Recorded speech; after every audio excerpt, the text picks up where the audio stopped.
and beyond this creation's creator. From him comes all life and mind, and the senses of all life. From him comes space and light, air and fire and water, and this earth that holds us all. The head of his body is fire, and his eyes the sun and the moon. His ears the regions of heaven, and the sacred Vedas his word. His breath is the wind that blows, and this whole universe is his heart. This earth is his footstool. He is the spirit that is in all things. From him comes the sun, and the source of all fire is the sun. From him comes the moon, and from this comes the rain and all herbs that grow upon earth. And man comes from him, and man unto woman gives seed. And thus an infinity of beings come from the Spirit Supreme. The verses of the Rig Veda and songs of the Sama Veda, prayers of the Yajur Veda and rites of initiation, sacrifices and offerings and gifts, the offerer of the sacrifice, the year, and the world purified by the light from the sun and the moon, all come from the Spirit. From him the oceans and mountains, and all rivers come from him, and all herbs, and the essence of all whereby the inner spirit dwells with the elements, all come from him. The Spirit, in truth, is all. Action, and the power of tapas, and Brahma, the Creator, and immortality. He who knows him dwelling in the secret place of the heart cuts asunder the bonds of ignorance, even in this human life. Chapter 2. Radiant in his light, yet invisible in the secret place of the heart, the Spirit is the supreme abode wherein dwells all that moves and breathes and sees. Know him as all that is, and all that is not, the end of love-longing, beyond understanding, the highest in all beings. He is self-luminous and more subtle than the smallest, but in him rest all the worlds and their beings.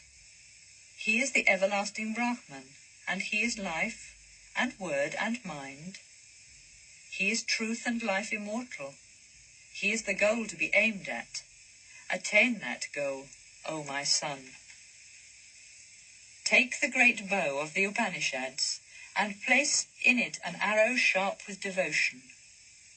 Draw the bow with concentration on him, and hit the center of the mark, the same everlasting Spirit. The bow is the sacred Om, and the arrow is our own soul. Brahman is the mark of the arrow, the aim of the soul. Even as an arrow becomes one with its mark, let the watchful soul be one in him. In him are woven the sky and the earth and all the regions of the air, and in him rest the mind and all the powers of life. Know him as the one, and leave aside all other words. He is the bridge of immortality. Where all the subtle channels of the body meet, like spokes in the center of a wheel, there he moves in the heart and transforms his one form unto many. Upon Om, Atman, yourself, place your meditation. Glory unto you in your faraway journey beyond darkness. He who knows all and sees all, and whose glory the universe shows, dwells as the spirit of the divine city of Brahman in the region of the human heart.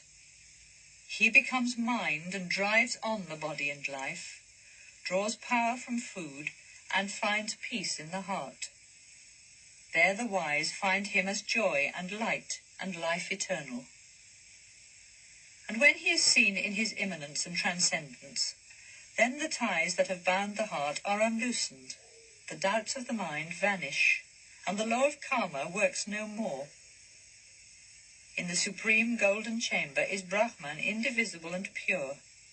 He is the radiant light of all lights, and this knows he who knows Brahman. There the sun shines not, nor the moon, nor the stars. Lightnings shine not there, and much less earthly fire. From his light all these give light, and his radiance illumines all creation. Far spreading before and behind, and right and left, and above and below, is Brahman, the spirit eternal. In truth, Brahman is all. Part 3.